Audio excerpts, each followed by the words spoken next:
Alors, bienvenue à tout le monde.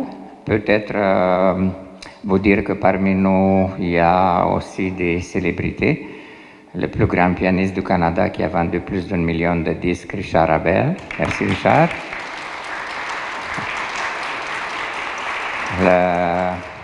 Le professeur Émile Thomas de la faculté de médecine de l'Université de Montréal, professeur émérite. Une sommité mondiale dans les maladies infectieuses virales et qui, le mois prochain, aura 82 ans, puis a pris sa retraite à 80 ans. Félicitations. Évidemment, Madame Simina, l'épouse du père Trif Vassili Junior, qui est toujours souriante, et son fils Théo, est-ce qu'on peut te voir, Théo? Théo Trif, oui, voilà, parce que il vient de se faire couper les cheveux ce matin, puis il est encore plus beau. Alors, aujourd'hui, c'est une double fête parce que c'est un double lancement de 2 volumes de Madame Monique Brunet-Weinman et aussi de Père Vassili Trif Junior. Juste vous dire que on va faire une courte présentation, ensuite on va donner la parole aux personnes concernées, les 3. Il s'agit des 2 auteurs, mais aussi de M. Célanou, qui est critique d'art et qui, vous allez voir, est un amour, M. André Célanou, avec l'art aussi de l'Amérique centrale et latine, surtout la Colombie, le Cuba.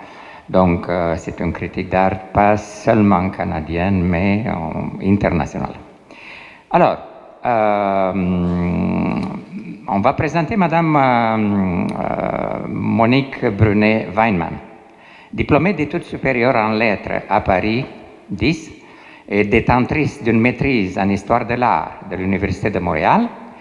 Madame Monique Brunet-Weinman a enseigné aux universités Saint-Paul de Ottawa, à l'Université McGill et à l'UQAM à Montréal.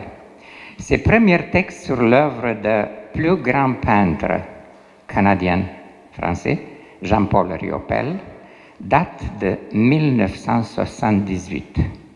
Juste vous dire que cette semaine, il y a un encan au Canada avec des tableaux de Jean-Paul Riopelle qui sont mis en vente. Un des tableaux est évalué à $1 million, puis l'autre entre 3 et 5 millions de dollars. C'est pour ça que j'ai dit ce matin à Madame Monique Brunet-Weinman à la blague que Madame Weinman joue dans la cour des grands. D'ailleurs, son livre Riopelle en quête de son mythe est toujours disponible au Québec, les éditions Del Busso, 2023. Et il a été repris et complété en France par les éditions Balzac cette année 2024. Plusieurs de... j'ai autre chose qui n'est pas dans la présentation, mais je me permets toujours des petites divagations. Madame Monique Brunet-Weinman est chanceuse. Elle est née en France, dans la plus belle région de France, la Côte d'Azur, dans une petite ville située entre Marseille et Cannes. Alors, plusieurs de ses suites poétiques ont été publiées dans les revues Liberté, Arcade, Trois, etc. Dans le cadre des émissions L'Atelier des Inédites et Alternance, 5 suites ont été lues sur les ondes de Radio-Canada par les artistes Dagne Mousseau, André Lachapelle et Françoise Fauché. À la place aux poètes de Jeannot Saint-Denis, à la Chaconne, l'auteur a interprété Astroportrait sur une composition de Danny Paquette à la guitare et à la cithare, ainsi que Scénogravure sur une composition électroacoustique de François Guérin. Elle a participé aux Nuits de la Poésie et en 1984 et en 1985. Sur Astroportrait, publié par les presses de l'Université de Québec à Montréal, elle a conçu et réalisé un spectacle interartiel en collaboration avec l'artiste Monique Hénault à la Galerie de l'UQAM, mais aussi à l'Université de Moncton, au Nouveau-Brunswick.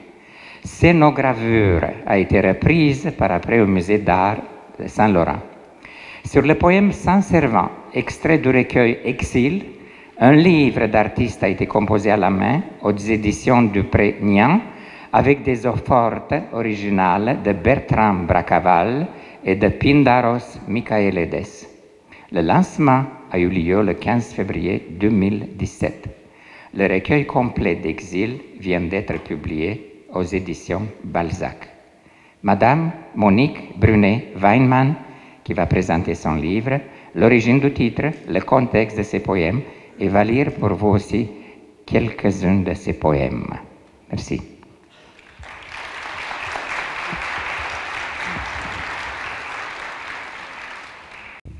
Excusez, car je ne connais pas mes poèmes par cœur. C'est à peu près des seuls d'ailleurs que je ne connaisse pas par cœur. Je connais Baudelaire, je connais Rimbaud, je connais Verlaine, mais les miens, c'est pas complet. Alors je voudrais, ça va comme ça? Oui. Je voudrais vous lire ce qui sert de devise peut-être au recueil Exil, et qui a été pris en partie par Vassilé pour le motto de son affiche. Crinière sauvage de l'île au sable, ou cormoran des rocs celtiques, cri de mouette apocalyptique, j'entends depuis toujours au fond de moi murmurer un bruit de ressac. Ça part comme ça part d'une rumeur, d'une espèce de rumeur, d'un bruissement intérieur musical dans le fond, un rythme. C'est un rythme qui me sert un peu de point de départ. Rythme de la mer, sûrement, de l'océan. Mon père me disait qu'il était dans la marine, qu'il y avait toujours 3 vagues par groupe. Un groupe de 3 vagues et un groupe de 3 vagues plus fortes. Et ensuite, justement, une espèce de retour de la vague sur elle-même, surtout quand elle bute à un obstacle qu'on appelle le ressac. Le ressac. Le mot est formidable, je trouve. Alors donc, mes rythmes sont très souvent structurés sur des tercets, c'est-à-dire par groupe de 3 strophes, comme un peu les 3 vagues de l'origine de la musique que je sens en moi. Ou bien alors, ils sont organisés par 3 strophes, quelquefois 3 strophes de 3 vers. Donc le chiffre 3, le rythme de 3, je m'en suis aperçue finalement en composant le recueil, parce qu'au fur et à mesure qu'on fait les poèmes, on ne voit pas les récurrences. En composant le recueil, je me suis aperçue de cette structure ternaire, si vous voulez, et quelquefois je l'ai un peu accentuée, mais dans l'ensemble, elle était là, sans avoir été voulue. Et puis alors, avec le rythme viennent la sonorité des consonnes, les consonnes. Et dans ce poème-là, qui sert de devise au recueil, on remarque surtout les C, les que, hein, cormoran des rocs celtiques, etc., et ressac. Alors, c'est un peu comme justement l'énergie des vagues qui se butent contre un obstacle. Et qui ensuite font ce bruit de roc heurté par la mer, par l'énergie de la mer, qui aboutit souvent à des éclaboussures d'écume, hein, l'écume d'ailleurs, dans écume il y a aussi le son C, et c'est particulièrement vrai pour les côtes rocheuses, bien évidemment, puisque la mer se bute sur les rocs, sur les rochers, sur les pierres, et particulièrement, bien sûr, pour la Bretagne. Parce que si je suis née à Ollioules, comme vous l'avez rappelé, pendant la guerre, je ne me rappelle pas beaucoup d'avoir des souvenirs de là, parce que j'ai passé à peu près toute ma jeunesse et mon enfance en Bretagne. On suivait les ports. Mon père était d'abord à Toulon, dans la marine, puis ensuite à Cherbourg, puis ensuite à Nantes. Donc on suivait le chemin de la marine un peu. Alors la Bretagne, c'est ça qui est frappant, c'est naturellement sa côte rocheuse, n'est-ce pas? Une côte rocheuse qu'on trouve un peu dans le Maine aux États-Unis, à certains endroits du nord des États-Unis, mais Souvent, c'est plutôt du sable, des dunes de sable. Alors, le ressac n'est pas du tout le reflux tranquille de la marée descendante sur le sable d'une plage. Hein, ça n'a plus rien à voir avec le ressac. Et d'ailleurs, le ressac, c'est assez extraordinaire. Je l'ai découvert en travaillant à mon recueil. Ressac vient d'un mot espagnol, resaca. Il ne semble pas qu'il y ait une origine latine ou quoi que ce soit, enfin peut-être après, mais disons, c'est assez rare qu'un mot comme ça, courant, vienne d'une origine espagnole, d'un terme espagnol, et qui parle, hein, parce que là aussi il y a les consonnes, hein, les consonnes sont là, et le rythme. Alors justement, c'est peut-être pour ça que je vais vous choisir, voilà, je vais vous choisir comme premier poème un poème qui évoque beaucoup la Bretagne, et en particulier ce qu'on appelle les menhirs, les pierres levées, vous savez, les fameuses pierres levées qui viennent de la préhistoire finalement. On ne sait pas trop comment ils ont réussi à faire des alignements de ces gros rochers-là à travers toute la Bretagne, mais qu'on retrouve aussi à Stonehenge, naturellement en Angleterre, et dans l'extrême nord de l'Écosse, c'est-à-dire dans toute la civilisation celtique. Là encore, les consonnes. Hein. Alors, le poème s'appelle Carnac. C'est justement l'endroit où on voit particulièrement bien ces alignements de pierres de granit levées. Le vent vert des rêves a soufflé sur le bûcher du souvenir. Le bonheur cache sa préhistoire, ses cavernes scellées sous les champs de genêt. Il faudrait briser les dolmens où se chantent les messes noires. Ma mémoire danse une ronde à Saint-Jean sur l'anneau de Saturne. La course des nuits me talonne sur la piste sans fin qui s'enroule autour de l'axe de la terre, en pulsant dans ma tête la mesure des pas qui marchent en sourdine. Je suis au centre des menhirs. Le cercle, pour moi, c'est un peu une prison, c'est quelque chose de fermé, qui recommence toujours fermé, et qu'il faudrait ouvrir et briser d'une certaine façon. Hein. Alors ça, c'est une constante dans mes poèmes, ce thème. Maintenant, ce que je veux préciser aussi, c'est que tous ces poèmes-là, finalement, qui sont enfin publiés après tant d'années, j'ai essayé plusieurs fois d'avoir un éditeur, et puis non, c'était pas dans le goût de la mode. Alors, ces poèmes-là, en fait, sont anciens. C'est pas des poèmes récents du tout. Ils ont tous été écrits avant notre émigration, à mon mari et à moi, en 1969. Donc, ils sont antérieurs à l'émigration de 1969, donc antérieurs au véritable exil. Voyez ? Mais c'était comme un pressentiment de ce qui allait venir et de ce que l'on voulait, c'est-à-dire partir, en somme, partir. 2 poèmes seulement ont été écrits après l'exil et qui s'intitulent justement de noms de lieux du Québec, Valleyfield et Lac Saint-François. Donc ce volume est comme un concentré ou une essence d'un quart de siècle de vie, 25 ans.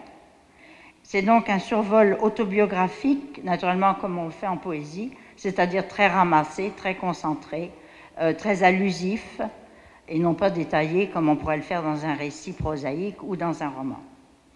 Et ce survol, finalement, se joue en 3 mouvements, ben là encore, 3, n'est-ce pas?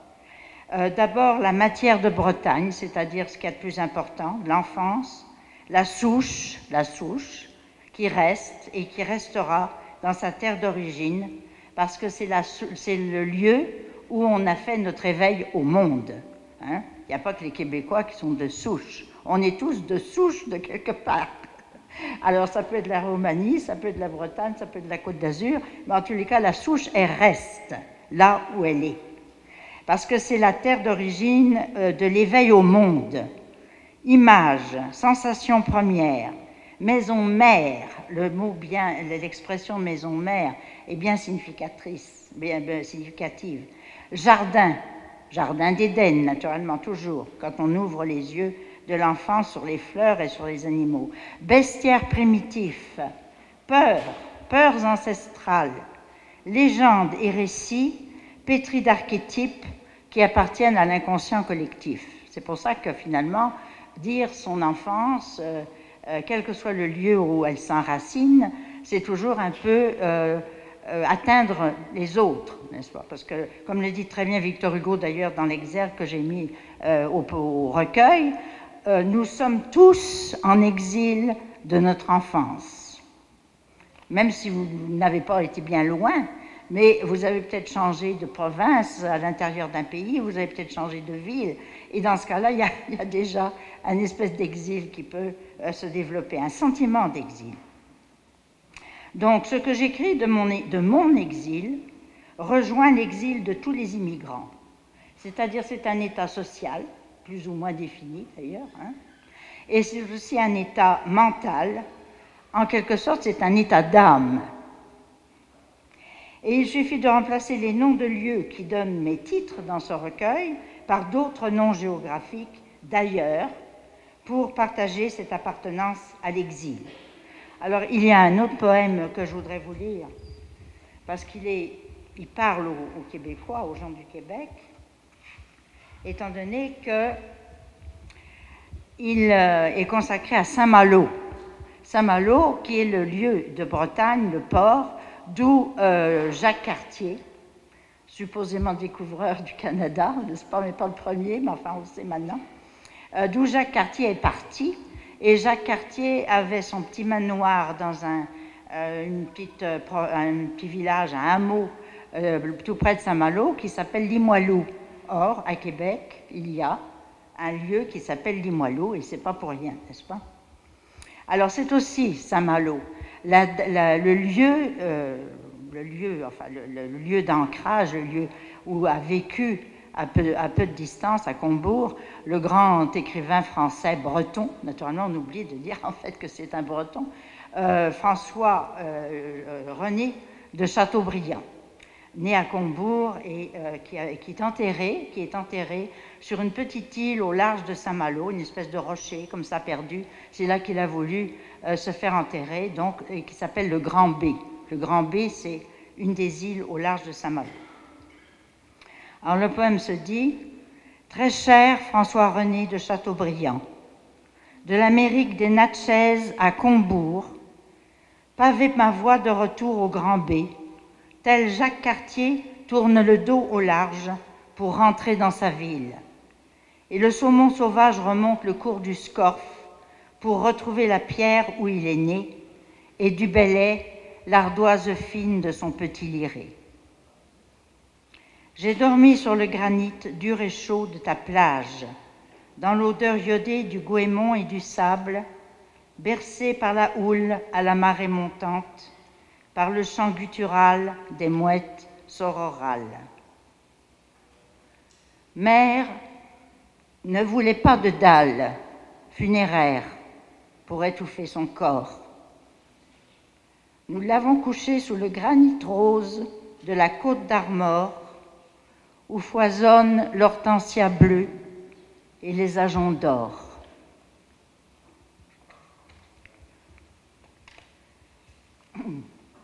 Maintenant, la deuxième partie de ma vie, de notre vie, cette fois partagée avec mon mari Hans Weinmann, c'est un peu la vie parisienne, la période parisienne, qui n'a rien à voir avec la vie parisienne telle qu'on l'imagine, n'est-ce pas?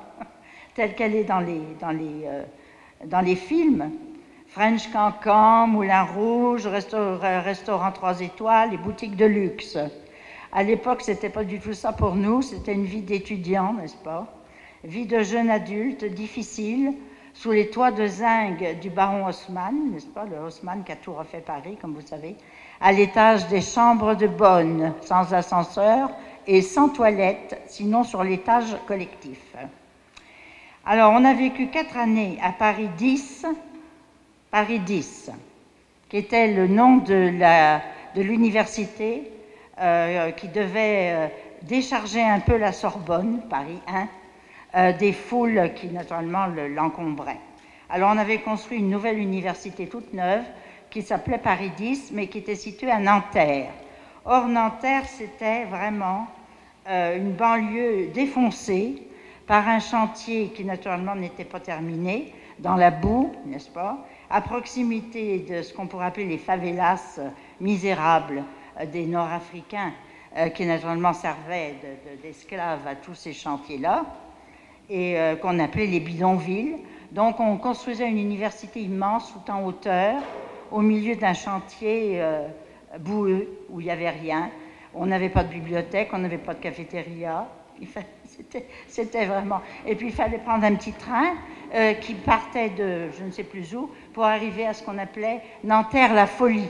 La folie. Enfin, c'était bien la folie, effectivement, d'installer une université dans des conditions pareilles. Donc, c'était pendant 4 années, notre vie, n'est-ce pas, aux premières loges, pour voir se préparer et éclater la révolte étudiante, la fameuse révolte étudiante de mai 68, qui a commencé le 22 mars d'ailleurs, à Nanterre, où nous étions, et qui s'est répandue à travers Paris, à la Sorbonne, partout, pour s'enflammer et devenir ce qu'on a appelé après la révolution de mai 68. Ça a duré 1 mois au moins, n'est-ce pas? Mais pendant 1 mois, il y avait une grève absolument générale de tout. Pas de transport, pas d'essence, pas de service de poubelle, rien. Rien du tout. Je ne sais pas si vous imaginez ce que ça peut être. 1 mois comme ça, sans rien. Et même, il faisait très chaud en plus. Hein. Alors, naturellement, les ordures empilées dans les carrefours étaient propices à des odeurs épouvantables et puis à la multiplication des maladies, parce qu'il y en a eu à la suite de ça. Donc, mai 68. Alors, les poèmes de cette période-là, plus courte que dans mon volume, traduit très bien, je pense, ce malaise, ce mal-être, prémonitoire d'ailleurs, de l'implosion du système. Parce que je les ai écrits, ces poèmes-là, avant que 68 éclate. Donc, c'était vraiment une espèce de prémonition de quelque chose qui allait éclater et finir une période, en tout cas une période du système universitaire, ce qui fut le cas, n'est-ce pas? Alors, c'est des poèmes qui ont été écrits entre 66 et 67. Donc, voyez-vous, juste avant l'éclosion de la révolution de mai. Paris 10, oui, Paris 10, moi je sais pas où je l'ai mis. Paris 10, voilà. Alors, il y a là un poème qui traduit un peu cette ambiance, n'est-ce pas, un peu morbide et déprimante qui était celle des étudiants de Nanterre. La mort de l'attente s'écoule au goutte à goutte. Dans les cages de verre aux odeurs d'abandon, j'ai le souffle d'une exilée. Les lampes allumées clignotent à l'infini, escortent vers le creux du ciel. Tout ce confort coûtait très cher, mais on s'y sentait comme exclu. Un suicide avant même l'hiver, nul n'en a rien su. Solennellement, on respecta une minute de silence, des mois après l'enterrement. La nuit de tous côtés m'assaille, rythme des pas sur la moquette, danse parfaite, excellent mime, l'ombre passant triple un ballet, mon cœur halète au même rythme derrière la vitre. Ça, c'était l'ambiance des étudiants, telle qu'on les sentait, n'est-ce pas, autour de nous. Voilà. Et puis, peut-être je pourrais... Est-ce que j'ai encore le temps? Hein, il faut écouter. Bon, alors donc voilà. Alors la troisième partie, si on peut dire, le troisième mouvement de mon recueil est consacré à 3 ou 4 poèmes qui, à ce moment-là, n'ont plus rien à voir avec quelque chose de vraiment réel, mais qui ouvrent vers justement un ailleurs, une ouverture surréaliste un petit peu, et en fait plus apocalyptique que le reste du volume, n'est-ce pas? C'est quelque chose d'un peu cauchemardesque et qui, j'espère que ce n'est pas un pressentiment de ce qui peut venir, mais en tous les cas, ça annonce quelque chose qui s'écroule, voilà, un écroulement de choses. Voilà. Alors, je vous remercie. Je ne veux pas prendre plus qu'il faut du temps qui m'était alloué, mais je n'ai pas de montre, je n'ai jamais de réveil. Voilà. Je vous remercie pour votre attention.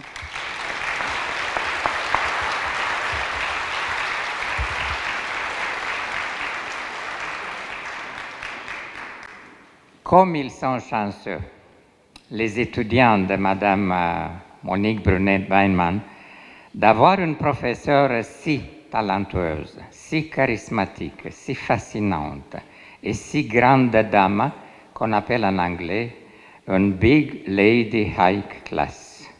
Sa force littéraire, je viens de la comprendre en l'écoutant. Elle est peintre, mais poète à la fois. Parce qu'en l'écoutant, en écoutant ses poèmes, j'ai vu des tableaux, mais des tableaux qui ont été peints avec les mots. Alors, merci beaucoup, Madame Monique.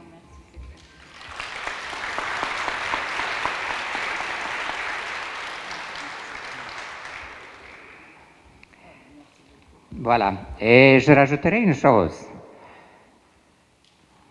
Notre père, Vassili Triff Junior, avec Madame Monique Brunet-Weinmann, puis avec M. André Celiano, ils ne se sont pas rencontrés par hasard. Leur rencontre donne raison au Voltaire. On a fêté cette année 330 ans de sa naissance et Voltaire a écrit dans une de ses lettres « Les grands esprits se rencontrent ». Alors, Père Vassili Triff, originaire de Baia Mare, la plus belle région de Roumanie, la Suisse de Roumanie, au nord de la Transylvanie, un centre qui occupe une place importante dans l'histoire de l'art roumain. Il a pris contact avec le monde des couleurs et des toiles dans l'atelier de son père, prêtre orthodoxe, peintre, sculpteur, collectionneur d'objets d'art.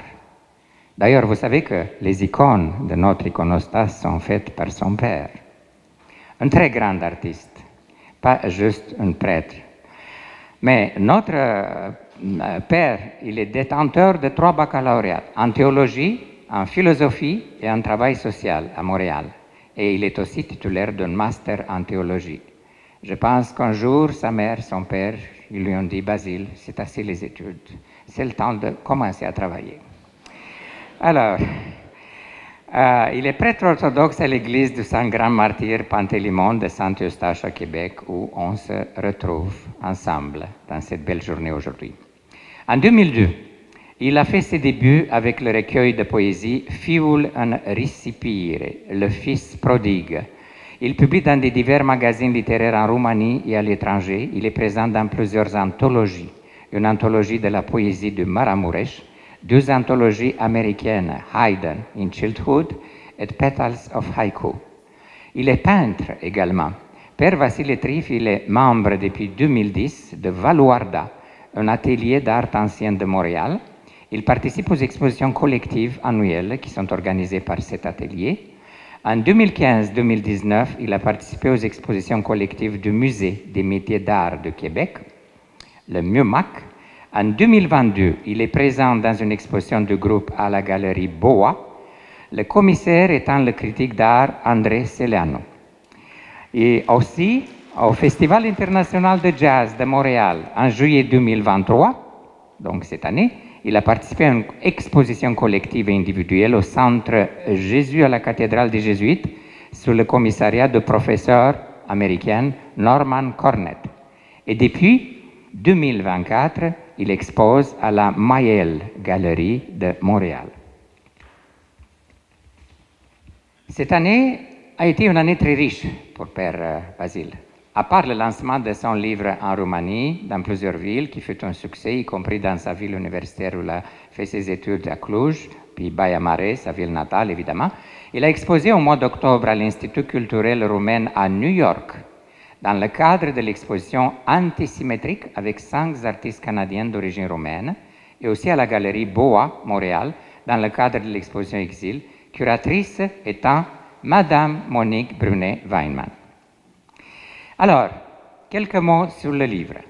Le volume de poésie La pêche miraculeuse est publié par la maison d'édition Școala Ardeleană à Cluj, dans une édition de luxe, comme vous pouvez bien le remarquer, dans des conditions graphiques exceptionnelles. mais sa traduction en français a été faite par le remarquable poète, linguiste et traducteur Jean Poncet qui affirmait « Ce livre m'a permis de mettre en lumière la culture et la langue roumaine ainsi que la langue française au Canada et en Amérique du Nord. Les Québécois et les Roumains vont avoir la chance de découvrir la poésie de Vassili Trif et sa pêche, des mots, des images poétiques et visuelles à tous les sens merveilleuses. Jean Poncet. Vous savez que Jean Poncet rend un grand service à la culture roumaine. Il est le traducteur notamment de l'écrivain et de poète-philosophe roumain Lucian Blaga, qui a travaillé à Cluj. Il a également traduit des textes d'Anna Blandiana, de Horia Bădescu, de Daniel Corbu, de Cezare Ivănescu, de Cassian Maria Spiridon et d'autres poètes roumains importants. Et Jean Poncet, il est officier de l'Ordre des Palmes académiques de France, la plus ancienne médaille civile au monde, faite en 1808 par Napoléon, qui existe encore de nos jours depuis ce temps, parce que jusqu'à 1808, il n'y avait pas de médaille pour les civils, seulement pour l'armée, pour les militaires. Alors, la postface de volume a été réalisée par l'essayiste, le poète et le diplomate roumain Horia Bădescu, avec qui j'ai eu le plaisir de travailler à Radio Cluj dans les années communistes. Horia Bădescu a été aussi le directeur du Centre culturel roumain à Paris, puis c'est un grand poète roumain. Jean Poncet, donc, puis je vais introduire M. Selanu. M. André Selanu est commissaire d'exposition, auteur, critique d'art, journaliste, basé à Montréal. André Selanu collabore à des publications québécoises, canadiennes et internationales en art visuel, notamment Vie des Arts et Canadian Art. Les écrits de M. André Selanu portent sur les diverses périodes de l'art, mais surtout sur l'art contemporain. J'avoue que l'art contemporain est plus difficile que l'art classique que tout le monde connaît, hein, les œuvres de la Renaissance. Alors, parfois, on regarde des tableaux contemporains, puis on a un peu de la misère de les comprendre. C'est le rôle de M. André Selanu de nous faire les comprendre. Alors, il a publié Comprendre l'art contemporain chez Mots en toile à Montréal et dans une version apparentée, Le conflit de l'art contemporain, l'Artman à Paris. L'auteur analyse les différences considérables entre le postmodernisme ou l'art contemporain et les mouvements artistiques qui les précèdent. Et l'historienne française de l'art Aude de Queyros considère l'apport analytique de M. André Selanu essentiel pour comprendre l'art actuel. Également journaliste politique, l'auteur il s'intéresse aussi à des questions sociales et environnementales, notamment en Amérique latine. Son travail inclut la rédaction des catalogues d'artistes, des projets et des propositions d'exposition. Son travail actuel consiste essentiellement à couvrir systématiquement les courants de l'art actuel au Québec, au Canada et ailleurs, notamment en Amérique latine. André Selanu possède également une connaissance experte de l'art du tapis oriental, un terrain qu'il avait enrichi de nombreuses publications. Aujourd'hui, ces articles portent sur les œuvres d'artistes reconnus de la scène québécoise et internationale.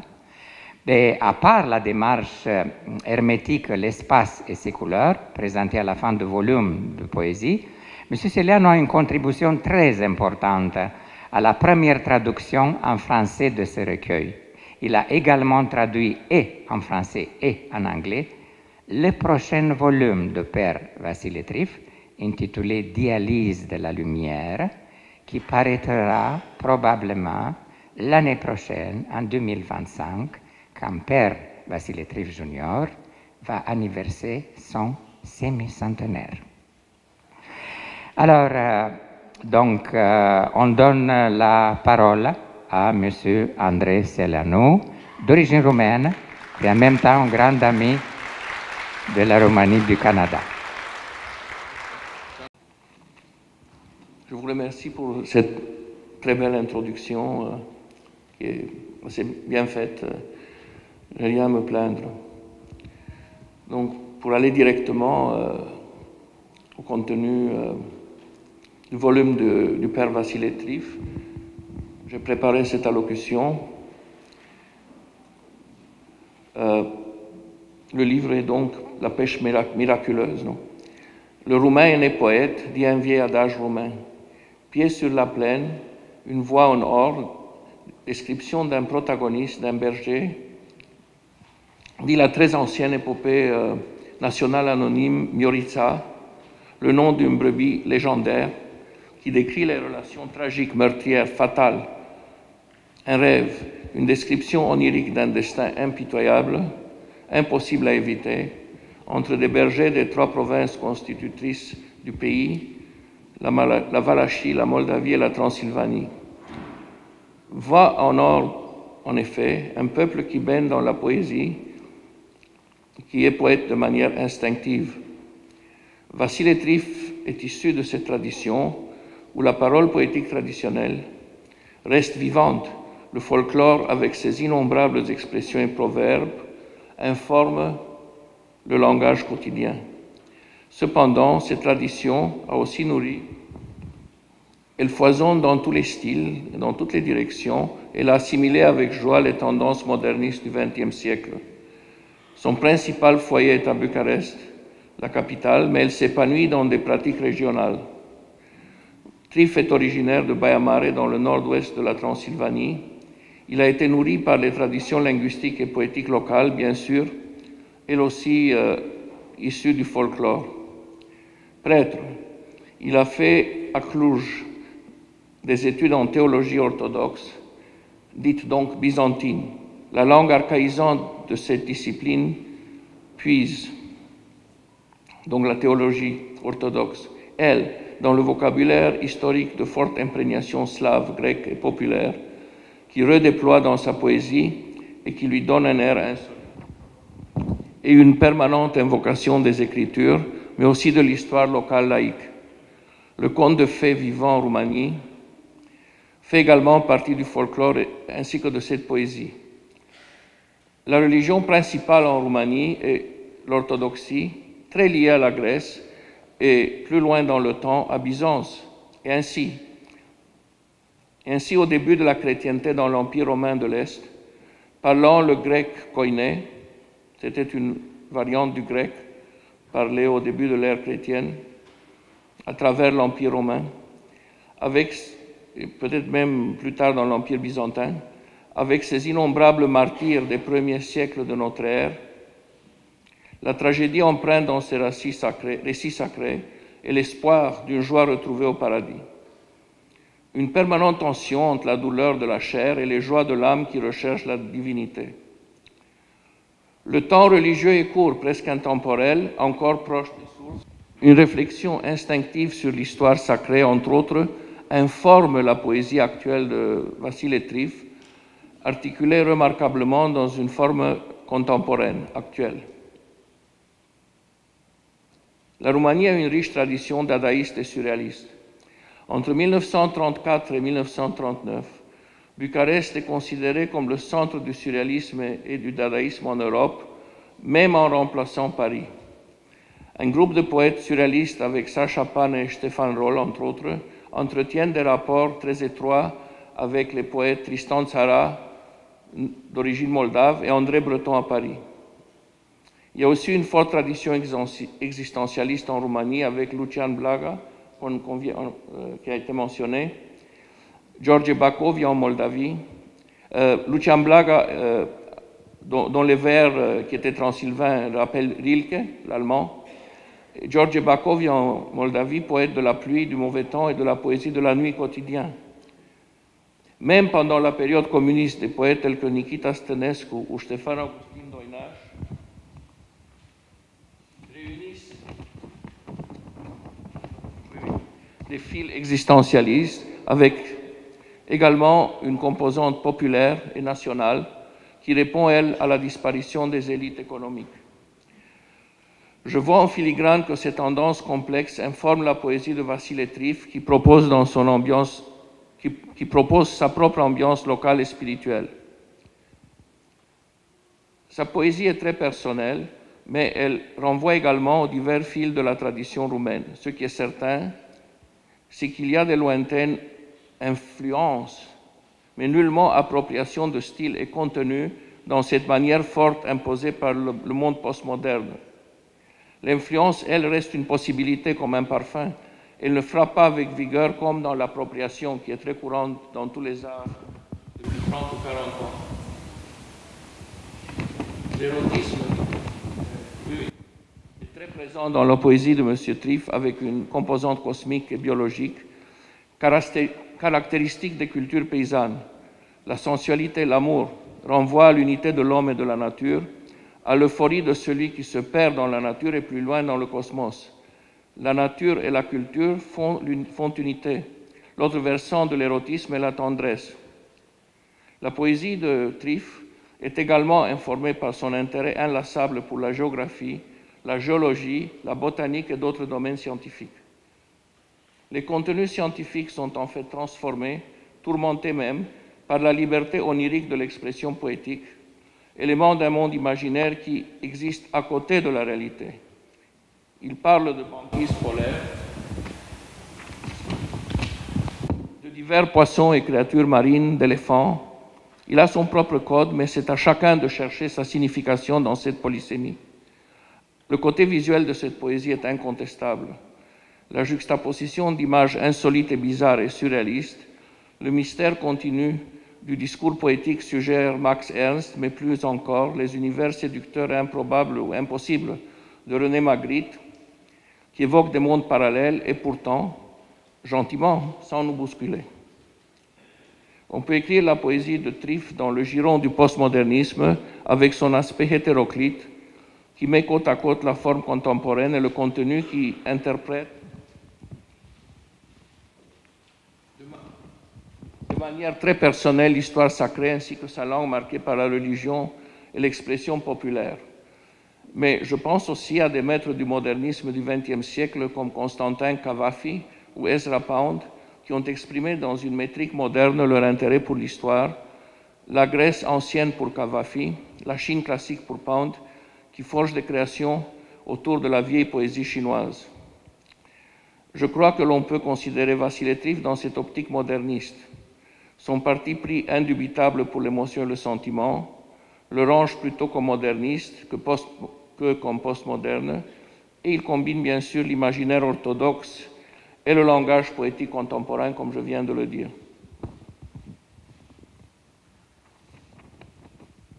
Le postmoderne est plus détaché, lucide, alors que Triff combine l'émotionnel et le grotesque avec certaines discontinuités conceptuelles. Toujours un sentiment très fort imprègne son vers qui est proche du discours sacré. Maintenant, je vais parler un peu de son art visuel, de sa peinture. L'art de Vassily Triff est d'une étonnante diversité interne. Les zones d'ombre qui rejoignent l'obscurité de tous les dangers s'ouvrent finalement sur la lumière.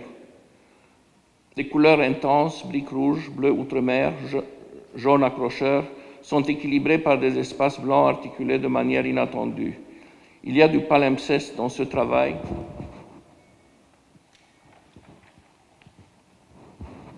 de l'image inscrite dans l'image.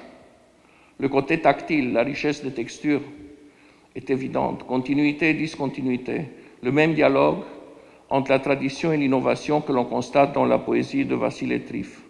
Interférence, c'est le titre de quelques œuvres qui connotent déjà un domaine abstrait. Mais on note des formes d'oiseaux, des fragments de scènes figuratives. Tout à fait. Toutefois, nos attentes sont passablement déjouées en parcourant le déroulement de l'œuvre. Les calligraphies et les motifs décoratifs abondent. Surprise, il y a une sensualité de la couleur et une diversité des sources d'inspiration, et notamment l'icône sur verre avec son atmosphère spécifique dont Triff possède la maîtrise. Je note aussi le jeu des articulations et des limites de l'espace ouvert et l'espace cloisonné. En somme, une œuvre abstraite qui brandit souvent les dehors souriants de la figuration. L'utilisation du noir, les incisions et les taches me font penser au travail de certains artistes autochtones du Canada. En conjecturant qu'il y a une influence du folklore visuel roumain dans le travail de Triff, on constate que les folklores visuels se rejoignent par-dessus les océans. Triff a construit une œuvre complète entre la poésie, la peinture sur verre, l'estampe, à la fois contemporaine L'œuvre est à la fois contemporaine et dans la suite d'une tradition roumaine, à la fois cultivée et folklorique. Le constant rappel du sacré caractérise aussi cette œuvre.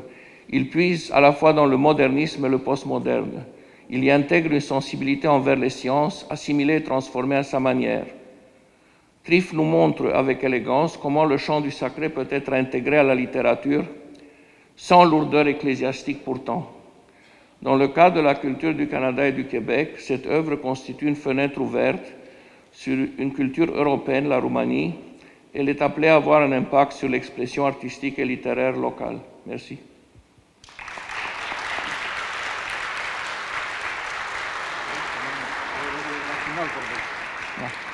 Alors je voudrais ajouter, enfin, à l'exposé d'André, mes impressions, peut-être simplement, à la lecture de son merveilleux livre « La pêche miraculeuse », qui était en parallèle finalement avec une œuvre picturale qui était exposée dans le cadre de l'exposition Exil que j'ai organisée pour entourer, pour servir de cadre, si on veut, au lancement de mon mince et modeste recueil.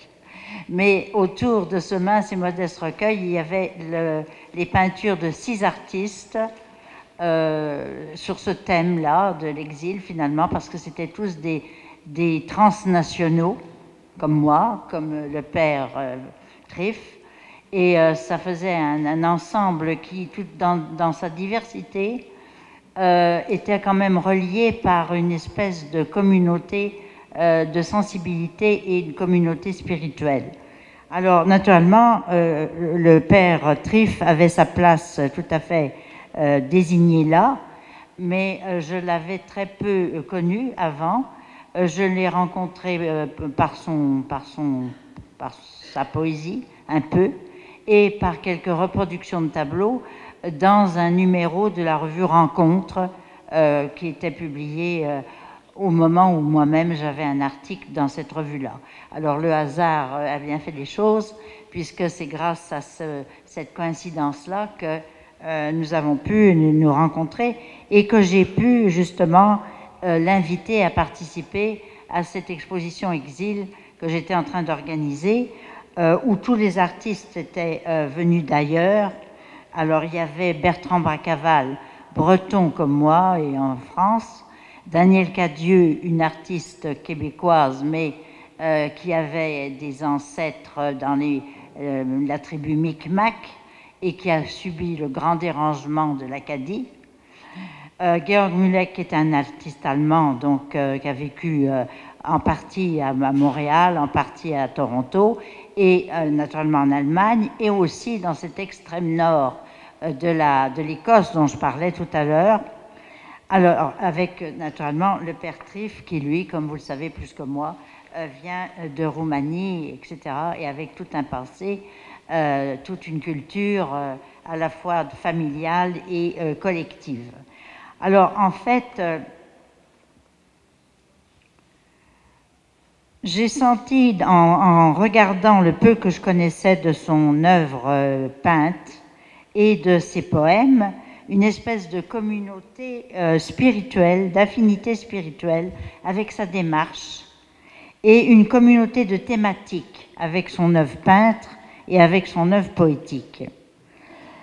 Comme en témoigne la publication en Roumanie de La pêche miraculeuse, d'ailleurs, quelques semaines seulement avant celle de mon mince recueil Exil.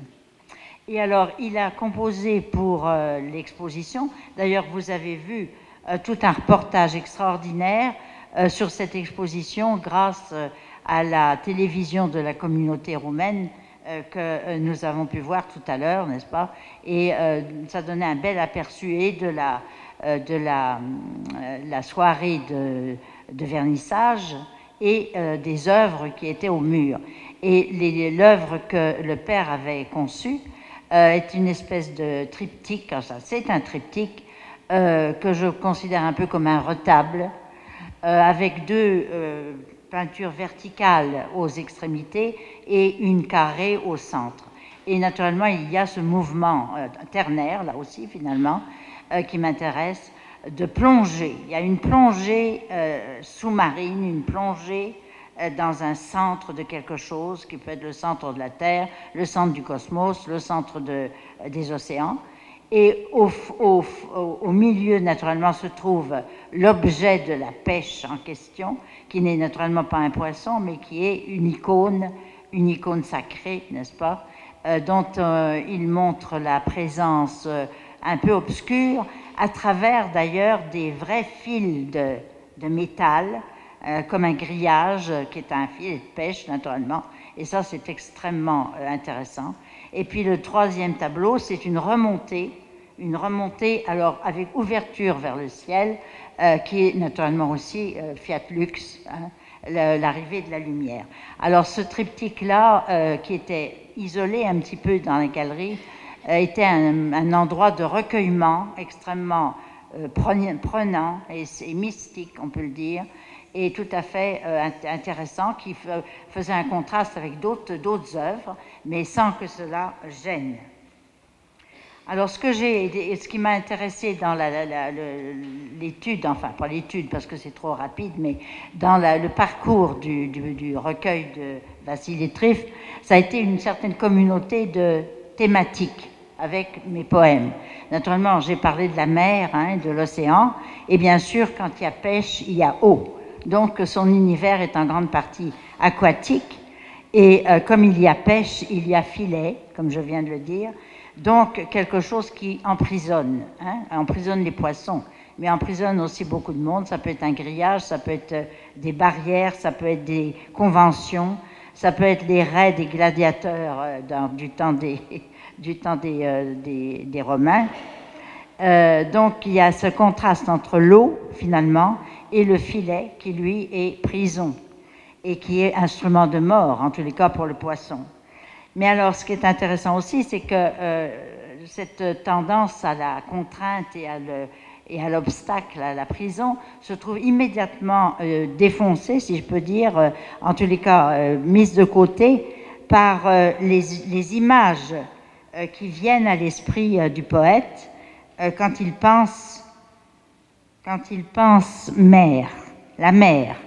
Je fais allusion à ce petit poème de 5 vers qui s'intitule « La mer ». La mer fait paître ses chevaux.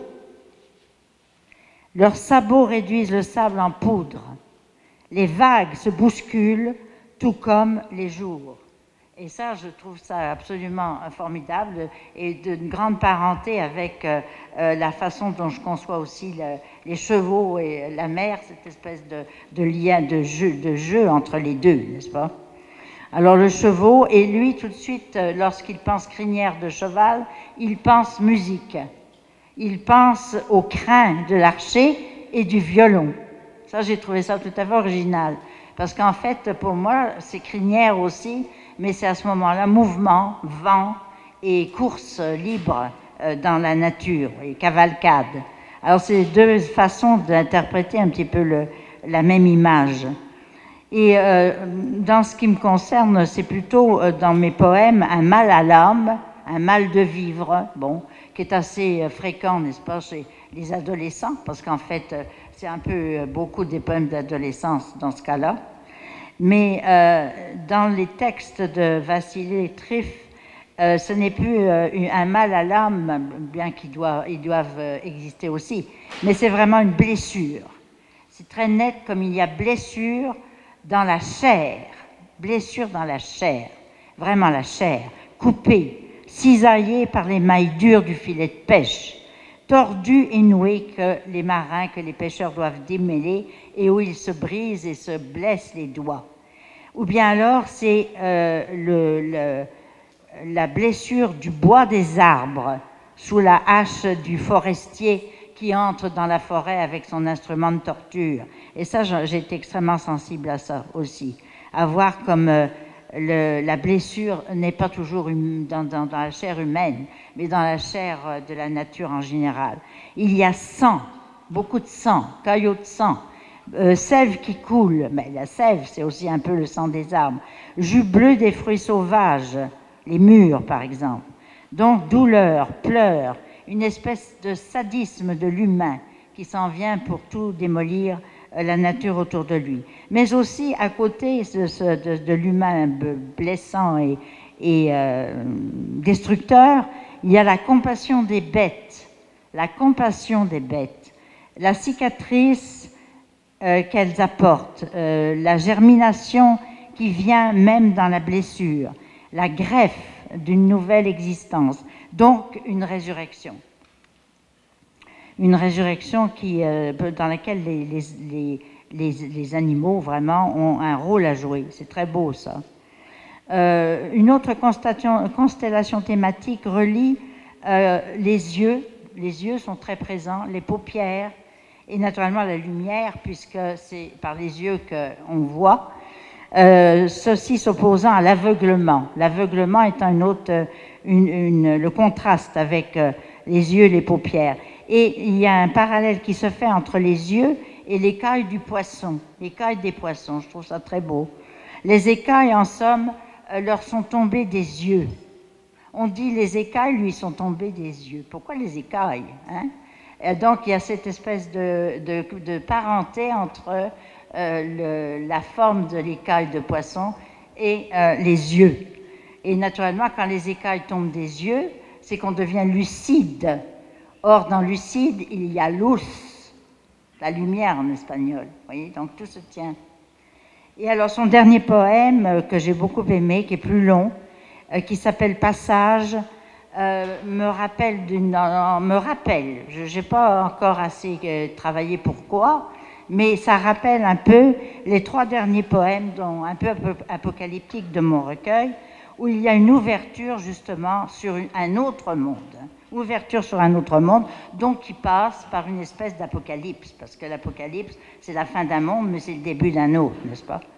Donc, on retrouve comme un paradis perdu après la chute, mais retrouvé grâce au vol des oiseaux, des insectes, et, comme il le dit, entre ciel et terre. Donc, merci pour cette merveilleuse poésie, très riche et très nourrissante.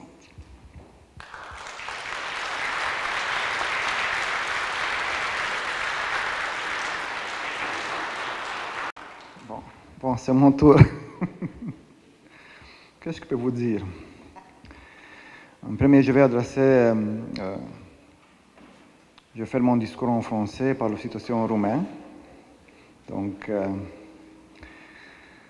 j'aimerais vous remercier pour votre temps quotidien, que vous l'avez transformé dans le temps sacré de la poésie.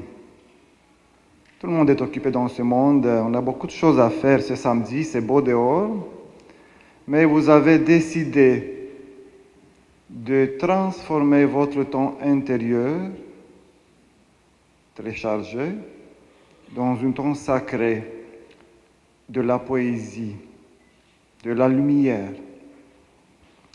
Vous savez très bien, la poésie, ça vient de la langue grecque, et c'est le mot poésis. C'est création. Fiat lux, que la lumière soit sur les sons, la parole dans la poésie, et à travers les paroles, on voit la lumière. C'est la lumière de l'autre monde, ou la lumière intérieure. Et même si parfois nous sommes dans un exil intérieur ou extérieur, chacun peut vivre son exil de sa façon, chacun a son histoire de vie, mais il a toujours une trace de lumière. Ça, c'est très important. Et le poète français Christian Bobin disait que, à propos de l'enfance comme l'exil, disait que l'enfance, c'est une blessure inguérissable. Et c'est bien heureux qu'on ne puisse pas la fermer, parce que de là vient la lumière. Chacun a son enfance, et quand on fait un retour dans notre âge d'or, dans cette période de vie vraiment extraordinaire, on a des beaux souvenirs. on devient mélancolique, nostalgique, et là-bas se trouve la poésie, la lumière. Toujours un enfant est heureux. Et je peux vous dire que, effectivement, l'enfance c'est un état de poésie, de création, de vibration intérieure. Donc je remercie ma chère collègue Monique Brunet-Weidmann pour son discours, ses démarches herméneutiques, aussi au grand essayiste et journaliste et critique d'art André Stelianu, qui a eu vraiment un très très grand apport dans la première version qu'on a faite ensemble de la traduction. C'est pas toujours facile de transmettre l'essence, la vie, la vibration d'une langue dans une autre. C'est pas facile. Il y a des expressions qui sont intraductibles. Mais on a essayé. Et par la suite, j'ai donné notre travail au grand poète et linguiste Jean Poncet, originaire de la France, qui a fait les dernières retouches. Mais voilà, avec un livre. Je suis fier.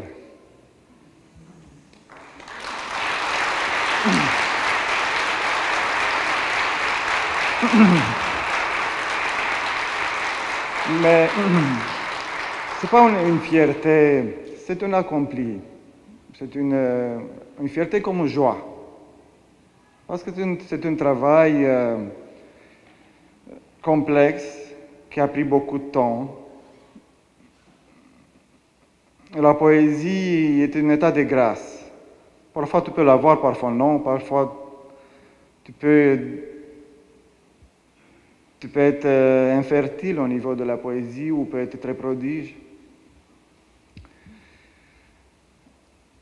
C'est un livre qui est accompagné par mes œuvres. À un moment donné, ça fait 2 ans, j'ai rencontré un grand artiste, René Derouin, qui accompagnait avec ses 15 œuvres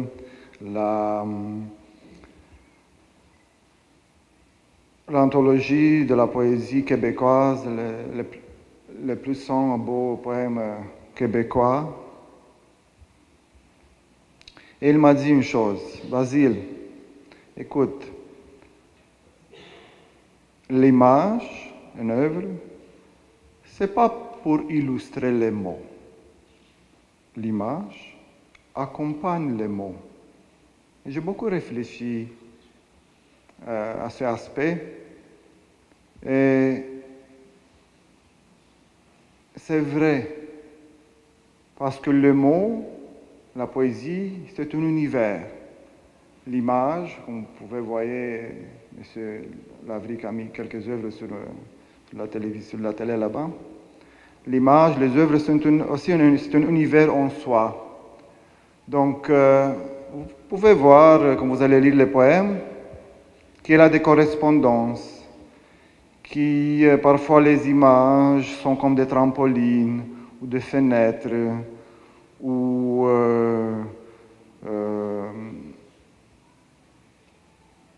effectivement des portes qui peuvent ouvrir une autre perception du mot.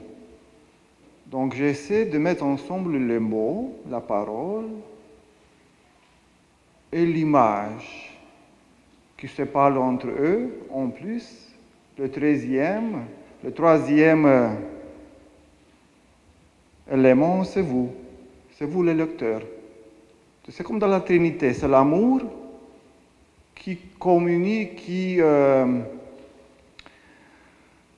qui passe d'une personne à l'autre. Donc vous êtes une personne importante, un lecteur. Sans vous, l'image, les mots sont rien. Mais avec vous, le livre est complet.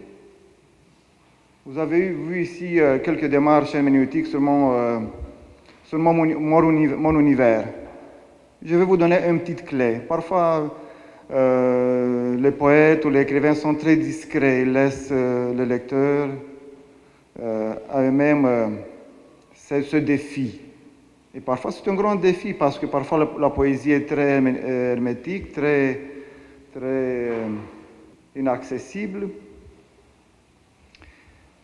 Le titre s'appelle, de mon volume, La pêche miraculeuse. Tout le monde, chacun est dans une quête dans ce monde. Et nous jetons le filet, notre filet de la connaissance dans l'habit de l'univers. Et l'être humain, c'est un être béni. Et un filet magique. Et ce filet magique, j'étais dans l'habit de l'univers, dans l'abîme, dans la profondeur de l'univers. Il va attraper un chérubin. Vous savez, le chérubin, c'est un ange qui a des milliards de yeux. Et les yeux sont les symboles de la connaissance. Ils sont très proches de la connaissance divine. Donc vous voyez, l'homme a cette capacité de s'approcher de la connaissance divine et de prendre dans son filet la beauté, le sens, le miracle. Et il est en tension entre cette démarche de l'humain, de l'être humain, de la connaissance. C'est comme la bataille, la lutte de l'ange avec Jacob. Mais finalement, l'être humain, il va réussir à avoir son résultat. Ça s'appelle la pêche miraculeuse parce que dans cette lutte, le maillot du filet, vous savez, le maillot il a la forme d'un œil. Le maillot du filet se greffe dans l'œil de chérubin et à partir de cette greffe, la manière de voir, la capacité de l'homme de voir est changée. C'est une transformation, une transfiguration intérieure parce que cet ange qui est un être invisible, il se laisse. C'est un jeu. Ce n'est pas seulement une lutte. C'est un jeu qui est sacré, qui est mystique. Donc je vais vous lire les poèmes en français. Mais avant de vous lire le poème en français, je vais adresser quelques paroles aussi en roumain à mes amis, à vous, en fait. Mă bucur foarte mult că sunteți aici alături de mine în acest moment atât de frumos. Lansarea unei cărți, lansarea unui un univers care intră în corespondență cu dumneavoastră și dumneavoastră sunteți cei care dați sensul și frumusețea, pentru că există o îngemănare între cuvântul poeziei și lucrările mele care sunt în interior și care împreună cu dumneavoastră formează această trinitate frumoasă. Cartea este completă doar dacă are un cititor deschis, într-o stare de deschidere interioară, spirituală și culturală. Și acest volum al meu este acompaniat de câteva lucrări ale mele, care sunt niște piste de lansare, niște portali, niște trambuline, niște ferestre, prin care dumneavoastră puteți să vedeți dincolo de cuvânt. Pot să aibă corespondență cu cuvântul sau pot să ducă mai departe această capacitate extraordinară a imaginației pe care o avem fiecare dintre noi. De aceea veți vedea elemente grafice de semicercuri sau anumite lucruri grafice în alb și negru care, cum spunea domnul Seleanu, ne pot trimite la viziunea unei arte autohtone. sau pot să ne ducă la altceva. Fiecare are alegerea. Este o carte de care spuneam, sunt foarte bucuros că am reușit să o definitivez, pentru că am lucrat mult la traducere împreună cu domnul Seleanu la prima traducere și au fost multe lucrurile trebuie gândite bine. Inspirația este, dar trebuie și munca pe urmă. Și am reușit împreună cu domnul Seleanu și cu domnul Jean Ponce să ajungem la această carte obiect. Se numește și în termenii artistici carte obiect, pentru că este ca o mini-operă de artă, în sensul că sunt puse îngemănate cuvântul și imaginea.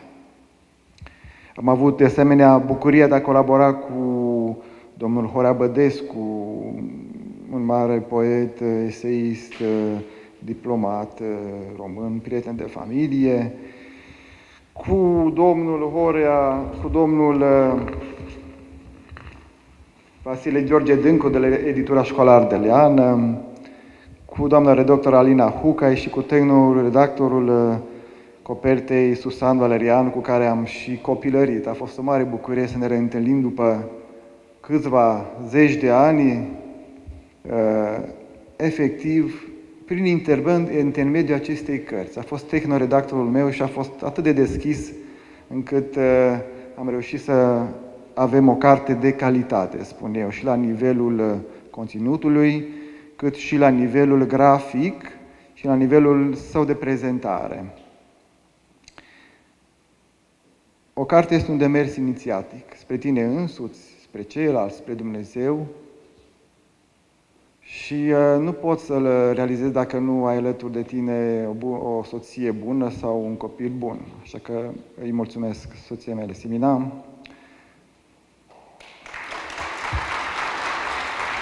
Și fiului meu, Teodor George, pentru susținerea acordată, pentru că nu e ușor în ziua de astăzi să fii scriitor sau să fii poet sau un artist. Nu. Trebuie să ai o susținere, chiar dacă susținerea este morală. E o susținere morală puternică și ești convins că ești pe un drum corect, bun, cultural, spiritual. Așa, nu poți să faci nimic de unul singur. Nu spunea Hristos, fără mine nu puteți face nimic. Așa și în familie. De unul singur nu poți să faci nimic dacă nu ai pe celălalt care să-ți dea o mână de ajutor și un cuvânt de încurajare. Așa că îi mulțumesc foarte mult. Je disais tantôt que dans ce démarche initiatique, c'est un livre, une démarche vers toi-même, vers les autres, vers les dieux. C'est important d'avoir le soutien de la famille. Donc, je remercie à mon épouse Simina et à mon fils Théodore pour leur soutien, pour leur patience. C'est très important, la patience dans une famille. Et je les remercie. Vous êtes dans mon cœur. Et dans mes livres, ici, dans les premières pages. Et une autre chose ajoutée, avant de lire le poème en français et en roumain, j'ai beaucoup réfléchi concernant la place de mon lancement du livre. Parce que j'avais beaucoup d'opportunités de le faire à Montréal, dans plusieurs galeries. Non, minimum 2 galeries, à Bois ou à Montréal. Mais finalement, j'ai choisi la place de la parole, du logos, du verbe, par l'excellence, qui est l'Église. Parce que ici, le mot, le verbe, la parole a une force extraordinaire et, comme je disais, la poésie signifie la création. Et c'est le verbe qui se manifeste dans la création, c'est le verbe, la parole, qui effectivement donne l'existence et met le sens dans la vie et dans toute la création, dans l'univers. Donc, mais voilà, la voilà, le voilà parce que c'est un livre. En roumain, c'est cartea. Mais c'est important, vous savez, parce que en roumain, c'est cartea, du genre féminin, et en français, c'est le livre du genre masculin. Et selon la théologie, dans la divinité, les deux principes contraires coexistent. Donc, c'est très important d'avoir un regard fin, comme un être féminin, en même temps un regard fort, parce que le sens est fort ici dans le livre, comme une personne de genre masculin. Et maintenant, je vais vous lire 3 poèmes. Par la suite, on va faire la session de dédicace, moi et Madame Monique Brunet. On a préparé ici les tables pour vous. Si vous voulez acheter les livres sont là-bas. Et par la suite, on vous invite à prendre un verre de vin et à jaser un petit peu, à être dans la joie. OK? Bon, je vais vous lire quelques poèmes. Je vais commencer avec le poème La pêche miraculeuse. C'est ce poème qui donne le titre du mon volume. La pêche miraculeuse. Chaque écaille de poisson était un œil ouvert, affamé. Les pêcheurs s'efforçaient de démêler les filets pleins de nœuds qui leur entaillent la cornée dans une danse de mort.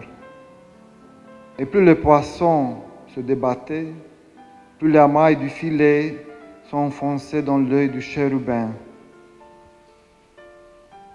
Il perdit la vue, et ces hommes, aux mains rêches, crevassés par le sel et le vent, osèrent pourtant caresser ses paupières ardentes et son corps. Une créature étrange respirait abandonnée sur le pont du navire, pont entre 2 mondes. Au but d'un certain temps, elle a plongé vers l'abîme comme un oiseau de proie, cognant ses orbites desséchées sur les ténèbres comme sur un silex. 6 jours de suite, ils entendirent battre les ténèbres. 6 jours de suite, ils ont senti la danse des bourgeons. Au creux des cavités, eux, simples pêcheurs, seulement habitués aux mailles du filet déchiré. Respirea minunată. Fiecare solț al peștelui era un ochi închis, înfometat. Se căzneau pescarii să desfacă plasa plină de noduri, cele care sta Corneia, se zbătea a moarte și cu cât se zbătea, ochiul năvodului intra tot mai adânc în cel al heruvimului. Ajunse orb de câțiva ochi și acei oameni cu mâinile lor aspre, crăpate de sare și vânt, îndrăzniră totuși să-i mânghie ploapele fierbinți și trupul. Vietate ciudată, lăsată să respire pe puntea dintre 2 lumi. După un timp, a țâșnit în abis, asemeni unei păsări de pradă, frecându-și de întuneric orbitele uscate ca de o piatră de cremene. 6 zile la rând au auzit-o cum rănește întunericul. 6 zile la rând au simțit dansul mugurilor în cavitățile ei goale. ei niște simpli pescari, obișnuiți doar cu ochiurile năvodului rupt. Ceva poezie.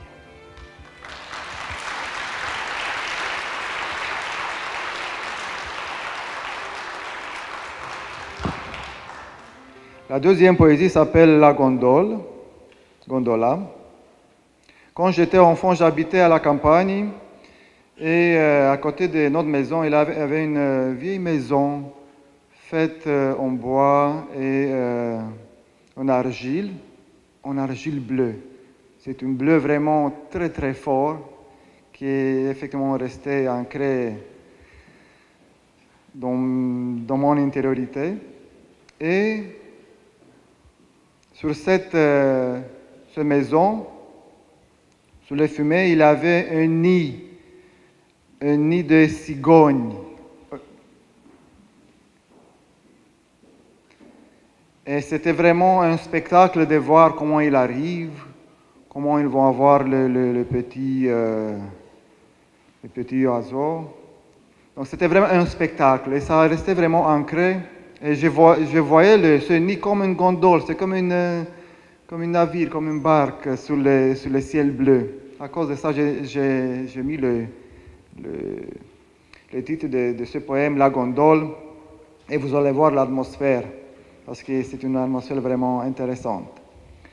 La gondole, le nid des cigognes, gondole parmi des centaines d'autres dans les eaux du ciel, mêlées aux eaux d'argile bleue, de la maison au toit de roseaux. Les jeunes voulaient la démolir. Elle est vieille et plus personne n'y habite. La cour est étroite, elle est devenue trop petite, elle qui a traversé le déluge. Mais les anciens ont tenu conseil.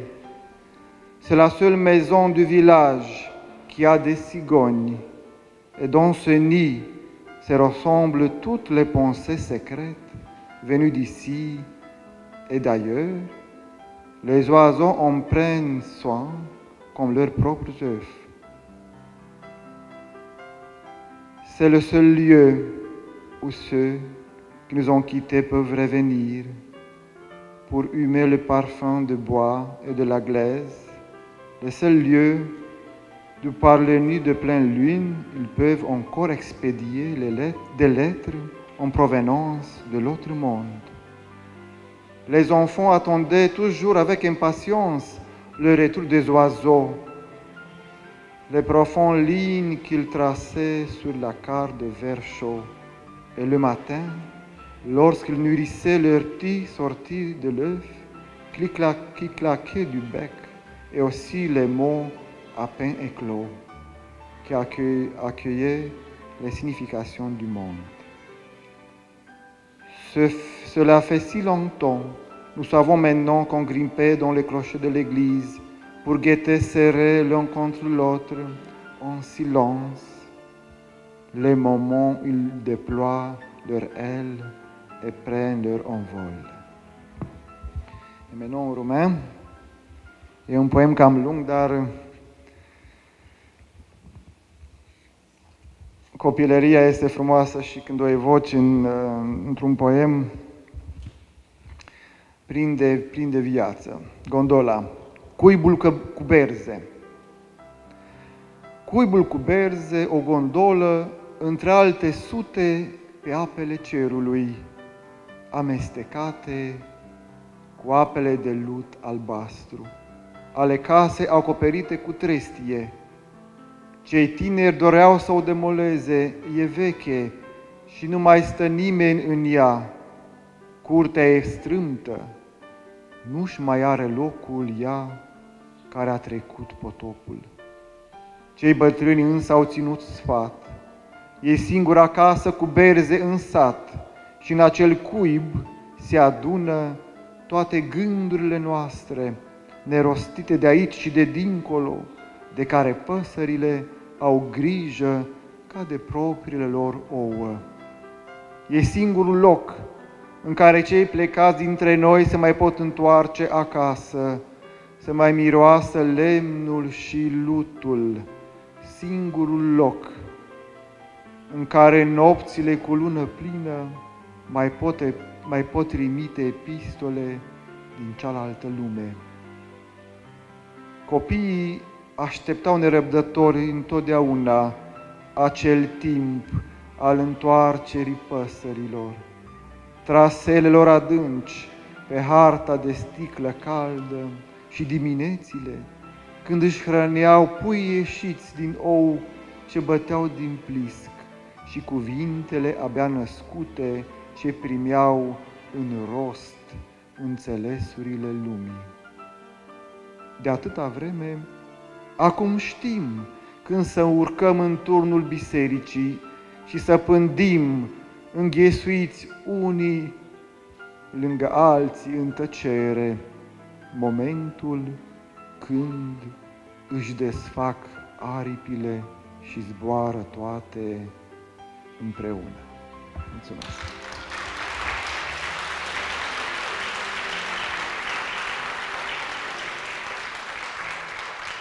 La dernière, le poème s'appelle Inattendu. Il y a toujours de l'imprévisible dans la vie. Toujours. Mais il y a une beauté dans cette imprévisibilité. Donc, inattendu. Quand Dieu te surprend, tu sens fleurir les cerisiers. Tu sens ton âme mûrir par la blessure de ta hanche rouge, incandescent, comme celle de Jacob luttant avec l'ange de Gauguin. Quand Dieu te surprend, comme un enfant, tu vides tes poches de toute honte, tu les écus de leur trop de monde, tu les retournes en tous sens, et il en tombe des miettes. Arrivent alors d'énormes oiseaux pour picoter les restes. Les grains sèches échappent à leur folle convoitise, se blottissent l'un contre l'autre dans l'attente de l'autre monde. Neașteptat. Când te surprinde Dumnezeu, simți cum dau cireșii în floare, cum coapsa ta rănită, precum a lui Iacov, de un roșu incandescent, în luptă cu îngerul lui Gauguin, de sufletul în pârgă. Când te surprinde Dumnezeu asemenea unui copil de rușine, îți golești toate buzunarele, le scuturi cu sați de lume, le întorci pe față, pe dos și tot mai cad firimituri și atunci vin păsări uriașe și ciugulesc resturi de jos, semințele uscate, scăpând de pofta lor nebună, se cuibăresc una în alta pentru cealaltă lume. Mulțumesc!